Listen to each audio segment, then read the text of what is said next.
right now we are here with another author by the name of. Tanasia Poke.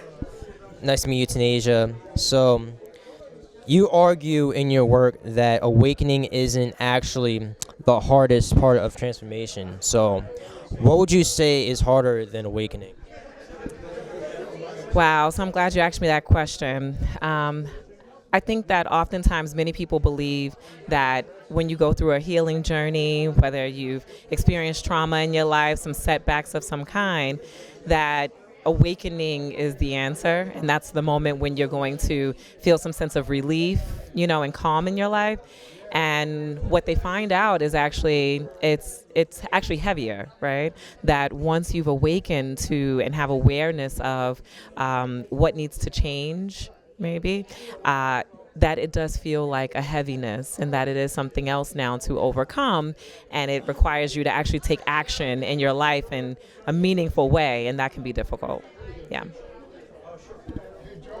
What is a spiritual belief that sounds wise but is actually keeping people stuck and stagnant where they are? Ooh, a spiritual belief. I think that across different belief systems and just conditioning, you frequently hear people say things like, I'm becoming my highest version of myself, or I'm becoming someone new. And the reality is, truthfully, you're not necessarily becoming a new person. You're really just you're getting to a place in your life where you've stopped abandoning who you actually are, right? You stopped allowing external messages and people outside of yourself to kind of shape who you are going to be in this lifetime. And that's not a becoming of someone new. It's really an anchoring into who you're really here to be in the first place. Yeah. When did you first realize that awareness alone wasn't enough? Ooh. I realized that awareness alone was not enough when just using one area of my life, for example, in relationships, whether it's romantic relationship or even unromantic relationships in general, having the awareness of what's perceived to be going wrong just wasn't enough, right? So often, you could, and even for myself, you could be rooted in this idea that someone else is to blame for what's happening in your life, or decisions that have been made and turmoil that you've experienced. And it's that moment when you realize that you are a participant in it, and that there's an action that you can take or not take, that you can really elevate your awareness and make changes in your life. And so I think that it's an important awakening moment, and it's really that moment that catapults you forward to what you can really, produce in terms of joy and fulfillment in your life. You've led teams, communities, retreats, and healing spaces in the past. What is the biggest misconception people have about leadership that you'd say? Oh, wow. The biggest misconception about leadership, I would say in today's society, I think influence is a word that gets used a lot, right? And sometimes it can be mistaken as leadership. And influence, you can influence someone to take on an idea that perhaps you don't even believe yourself, right? So it's not necessarily leadership. But I think leadership is really about assuming responsibility, like identifying that there is a purpose rooted in what it is you've come to do, or whatever it is you're doing in that moment, and identifying that you really do believe inside of yourself, that you have a responsibility to deliver on it. And I think you just step into leadership in a very deep and intentional way when you've assumed the responsibility for a specific notion, a specific idea, a specific mission in this world.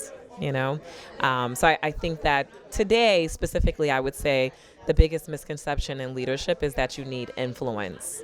I think you need truth. You need awareness, self-awareness, and empathy and responsibility for yourself and your communities. Yeah. Well, I learned something new today. I appreciate that. If you could teach every person one concept from the book, what would it be? If I could teach every person one concept from the book, it would be emotional infrastructure.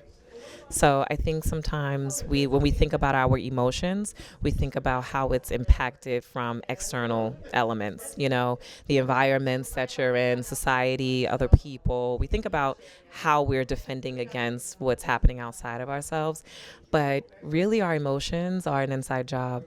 And it's really about what the piping inside of your body, right, and your spirit feels and looks like to you. That's what's shaping, how you're experiencing life. More so than what's happening externally. So if I could leave people with just one notion, it would be to really tap into themselves and figure out what's been shaping the way you perceive the world, what's been shaping the way you perceive yourself, and what are you telling yourself about these things that perhaps needs to be addressed and changed or amplified, elevated in some way, so that you can leave the legacy and live the life that you're really here, to have, and the one that you desire, as well. What is creativity teaching you or has taught you about healing right now? Wow. So I really love that question. So, what has creativity taught me about healing? Creativity is so individual. If I create a painting right now and you create one, it's going to be so uniquely different, right? And so leaning into your creativity, it really forces you to really lean into who you are. Like what makes you unique, like what is self-identifying and just you, because there's no carbon copy of you. And so anytime I get to create, whether it's a meal, with a new recipe or crafting or my writing, it brings me deeper into who I actually am, and it goes back to that idea of I'm not becoming someone new, right? I'm becoming more of myself and more true to myself. And I think creativity really is a gateway to that. Yeah. What does sacred responsibility mean that personal responsibility doesn't? Sacred responsibility versus personal responsibility. So I would say personal responsibility is more so about the things or the notions that impact you directly and only. And sacred responsibility is about what have I come to this world to produce? What have I come to this world to deliver? What is the cross that I carry? Like what is my mission while I'm here? And me knowing that mission is my own personal responsibility, but how I carry it out is really that's the sacred responsibility. And so it's what my spirit came here to carry out. That's the difference. Yeah. What is the difference between loving someone and being responsible for someone? Wow. The difference in loving someone and being responsible for someone. So I think that sometimes, and oftentimes, we forget that love also has boundaries, right? And love without boundaries can be loving of someone else and then an abandoning of your own self love. So I think that real love is anchored in balance, where I can love me authentically and love this other person. And that does require me understanding myself and knowing what my boundaries are. And I think that's different than being responsible, right? Because if you're responsible for someone and you haven't established a balance in love, then it can show up like control. And just to give you an example, thinking about, I'm a wife and I'm a mom of four. I've been married, and with my husband now for 20 years. And the truth is, if I show up without love and I show up in my responsibility, that will be felt by the other party like I'm trying to control them, right? Love means establishing that there's an inner knowing that you have about what's needed, just like I have an inner knowing as well. And then arriving at, okay, what is it that you believe? What do I believe? And how do we carry this out together? Because you and I have been brought into this lifetime to share life together for a reason. So I think it's important to have a balance of both love, and this doesn't have to be romantic love. It could just be even love of your society, your community, your neighborhood, right? But the responsibility and love are partners. One doesn't come before the other.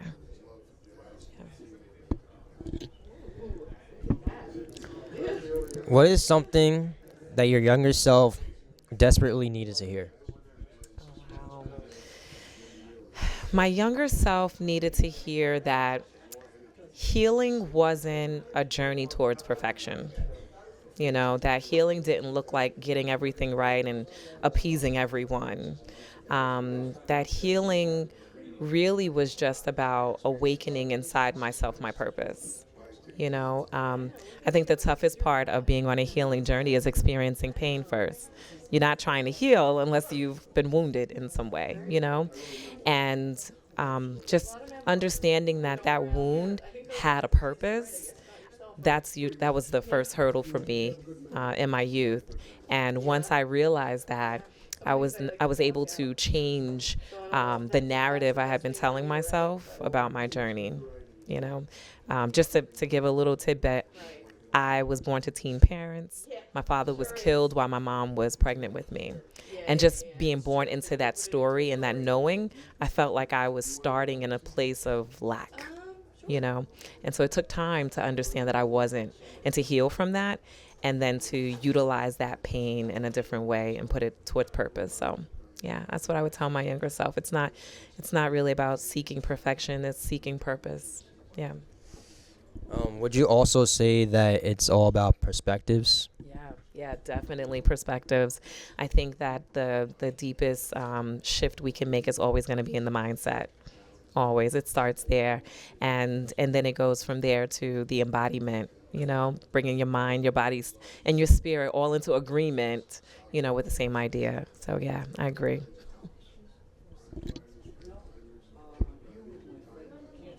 What promoted the birth of your newest book, Sacred Responsibility? What What promoted the idea of my newest book, Sacred Responsibility, was I was in my 20s when the book The Secret came out. And I remember it was all over everything. It was like on Oprah, it was on all the news, and I was just wondering, what is this book about? And then I read it, and it felt like things that everyone has probably always known, right? That you ask for what you want, you get what you ask for, your belief is, how you manifest things. And it was such common ideas, and people just needed it to be packaged in a way that they could give themselves permission to live it. And I just remember thinking, I'm never going to gatekeep. I'm never going to keep this information away from people and then make it a secret. So that was really my thought is when I learn something, I want to be able to share with other people. If I can help others to run their race and to do it faster, that's what I want to do. So that's what made me write the book. What would you say is the difference between awakening and integration? The difference in awakening and integration. So awakening is arriving at the awareness, right? So you might have had a traumatic experience that you are healing from, and maybe you're not clear on just how it's showing up in your life, right? That's the awakening, when you can draw that line between what has happened to you and how it's showing up in the way you live, right?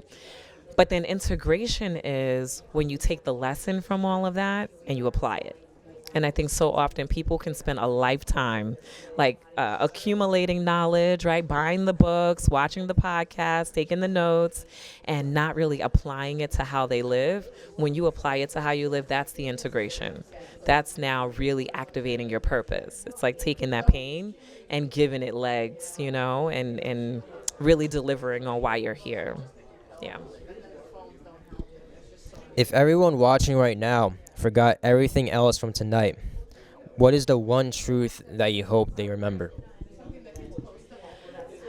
The one truth that I would hope people would remember is that awakening to the truth of your circumstance is not enough. After you have awakened to the truth, you have to live it. You have to live it. And that might be difficult, but it's not as difficult as not living your truth. It's not. And I think really that's the hook. Right? When you know the truth, you have to live it. And it's like we say things like, when you know better, you do better, but we have to actually put the energy behind it. And that's the sacred responsibility. And before you go, would you like to read a little bit of your work to the audience so they can have a little demo? Sure. Let's see.